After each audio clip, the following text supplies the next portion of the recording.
Merci Jean-François d'être de retour dans la zone country. OK, j'ai le plaisir d'avoir avec moi Pierre-Paul Bézile-Lacasse de Lacasse et Associés. Et encore une fois, on va parler finances. Et bonjour Pierre-Paul pour commencer. Bonjour Denis. Hey Pierre-Paul, c'est un moment qu'on attend toujours parce qu'on veut savoir comment ça se déroule dans notre région. Les statistiques, les sondages, ça a sorti, là, on a des nouvelles de ce côté-là. Oui, au niveau du surintendant des faillites, en Abitibi, on a ça seulement de façon trimestrielle. Donc là, les chiffres de septembre sont sortis.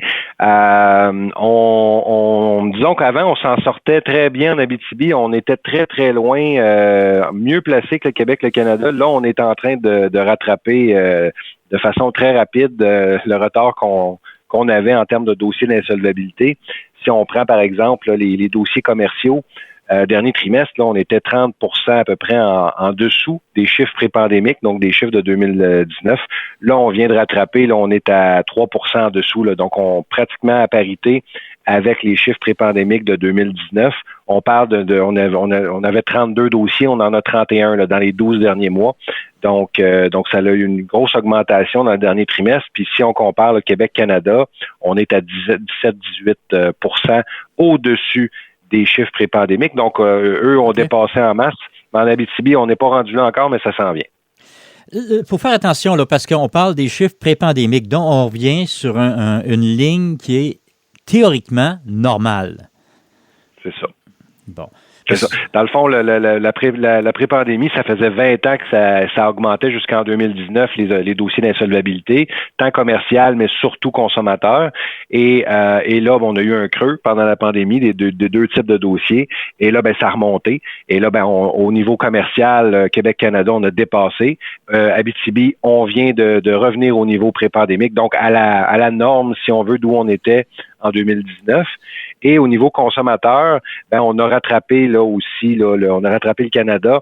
On est en fait à peu près à 20 en dessous des chiffres pré-pandémiques au niveau consommateur, alors que le Québec est à 30 en dessous, Canada 17 en dessous. Fait qu'on se promène dans les mêmes eaux. Ouais, on a dépassé, on est plus haut que le Québec, mais encore là, c'est des chiffres qui fluctuent plus rapidement en Abitibi. Les variations sont élevées parce que les chiffres sont plus petits. Fait que faut faire attention. Mais essentiellement, là, ce qu'il faut voir, c'est qu'on rattrape tranquillement les données pré-pandémiques. Au niveau commercial, on est rendu là. Au niveau consommateur, on est 20 en dessous, là, mais les augmentations s'accélèrent. Donc, on peut s'attendre à ce que d'ici 6 mois, 1 an maximum, là, on ait rattrapé les chiffres pré-pandémiques au niveau consommateur. Là. Ces données-là viennent de où exactement, Pierre-Paul? C'est le bureau du surintendant des faillites qui est directement là, qui donne les statistiques par région, par province pour le Canada, qui détaille faillite proposition, qui donne toutes ces données-là. Fait que moi, je les sors au trimestre pour voir comment on se comporte en région, puis comment se comporte le nombre de dossiers un peu partout. Puis en même temps, voir aussi, là, on voit aussi avec ces données-là que 70% des individus qui déposent un dossier vont déposer plutôt une proposition de consommateur versus 30% qui vont déposer une faillite. Donc ça, c'est des chiffres aussi qu'avec le temps, là, la proposition de consommateur a augmenté en popularité. Moi, quand j'ai commencé ma carrière, on parlait de 60% faillite, 40% consommateur, là, proposition de consommateur. Donc, on a vraiment augmenté beaucoup la proposition de consommateur. C'est une avenue qui est de plus en plus intéressante pour les gens. C'est ça que ça veut dire. Oui, intéressant, d'autant plus que ça veut dire que les gens sont peut-être plus informés de ce qui se passe à ce niveau-là et réagissent peut-être plus rapidement, de sorte à ce qu'ils puissent faire une proposition. Oui, un peu de ça, certainement. Il y a beaucoup aussi, la législation a évolué. En 2009, il y avait eu une refonte de la loi. Ça l'a amené à favoriser beaucoup la proposition plutôt que la faillite. La faillite, avant, coûtait moins cher. Là, la faillite est vraiment en fonction de nos revenus et de nos actifs. Donc, il y a des gens qui, avant, auraient déposé une faillite parce qu'il y avait des bons revenus, puis c'était pas un problème de déposer une faillite quand même et de garder une bonne partie de ces revenus-là. Mais là, avec la nouvelle loi qui vient codifier la nouvelle loi date de 2009 quand même, là, mais depuis 2009, elle vient codifier le comment on paye en fonction de notre revenu. Là, ça devient moins intéressant de faire faillite, donc on cherche d'autres options, des alternatives où le paiement par mois va être plus bas, puis la proposition rentre dans ce cadre-là. Et l'historique de tout ça, j'imagine, doit être moins dommageable qu'une faillite également, là. C'est très différent. Au niveau du dossier de crédit, c'est similaire. Les durées sont pas pareilles. Ça, c'est quand même différent. Mais c'est pas la raison principale que les gens vont faire une proposition, ça devrait jamais être le dossier de crédit. C'est vraiment la mécanique. En faillite, tout est saisissable. Tout est on reçoit un héritage, on reçoit un gain d'assurance, oui. on se fait donner quelque chose, tout est saisissable en faillite. On est sous une espèce de tutelle financière. Si nos revenus augmentent, nos paiements augmentent. Il y a vraiment c'est plus toutes les bonnes nouvelles, c'est des bonnes nouvelles pour nos créanciers en faillite. Alors qu'en proposition de consommateur, on garde tous nos biens. Si jamais on augmente de revenus, on paye pas plus, pas plus cher. Et si on reçoit un actif, il est à nous. Donc, il y a une différence majeure. La seule différence négative par la proposition, c'est que il faut toujours offrir plus cher que le chiffre de la faillite. Fait que c'est tous des calculs qu'on fait avec les gens. Puis quand on regarde un dans l'autre, puis toutes les contraintes de la faillite, de plus en plus, les gens vont tenter de l'éviter, puis on va faire des stratégies avec eux pour arriver à ça. Puis la proposition, c'est un bon mécanisme pour ça. Là. Une question qui me vient en tête, là, parce que surtout lorsqu'on travaille avec le gouvernement, on sait que les taux d'intérêt sont extrêmement élevés. À partir du moment où on fait une proposition comme ça, est-ce que les taux d'intérêt sont gelés, sont barrés? En fait, dans une proposition de consommateur, ça enlève complètement l'intérêt. Donc, quand on arrive dans un dossier puis on dépose, on suspend les procédures au même titre que dans une faillite. Donc, ce que ça l'amène, c'est que, exemple, quelqu'un a une carte de crédit qui a 28 000 dessus à 29 si au moment où il vient nous voir puis on dépose un dossier, c'est 28 000, ce 28 000-là est gelé à 28 000 et la personne qui fait une entente de paiement paye que du capital. Donc, et n'a pas à payer 100% du capital. Donc, des fois, c'est des ententes où on va payer 25% du capital, par exemple, et il n'y a aucun intérêt qui s'ajoute. Fait que c'est sûr que c'est très loin d'être comme une consolidation de dette où, même si on consolide, on a quand même un taux d'intérêt dans notre paiement. Là, on ne paye pas que du capital et on doit payer 100% de la dette. La proposition, c'est vraiment basé sur une capacité de paiement qu'on analyse avec eux, avec les gens. On regarde le budget, on analyse ça et on veut tout simplement offrir un peu plus que ce que les gens auraient à payer en faillite aux créanciers. Donc, les gens, ça leur permet d'avoir essentiellement un prêt sans intérêt avec un capital réduit pour lequel ils ont des paiements à faire pendant 5 ans. Et en même temps, s'ils payent plus vite, ils finissent plus vite. Donc, il y a beaucoup de flexibilité dans cette solution-là. C'est pour ça que ça explique que les gens, majoritairement, vont choisir cette option-là. À 70%, effectivement, c'est vraiment très majoritairement. On parlait de crédit, de carte de crédit par la porte d'en arrière en parlant, mais si on parle de budget, on peut peut-être parler de budget de fête parce que le mois de décembre s'en vient rapidement et les fêtes s'en viennent également rapidement. Il y a déjà des gens, je suis persuadé, qui ont commencé à magasiner pour leurs cadeaux des fêtes et pour les événements qu'ils vont faire, une location de chalet ou etc. Là. Oui, c'est effectivement, cette année, je voulais montrer l'exemple un petit peu parce que souvent, on va parler du temps des fêtes à partir du mois de décembre. Et donc, ça a créé toutes sortes de problèmes parce que si on pense, exemple, à se faire un budget pour le temps des fêtes et puis qu'on fait ça en décembre, on se comprend qu'on n'a pas beaucoup de temps pour accumuler de l'argent pour les cadeaux. Hein.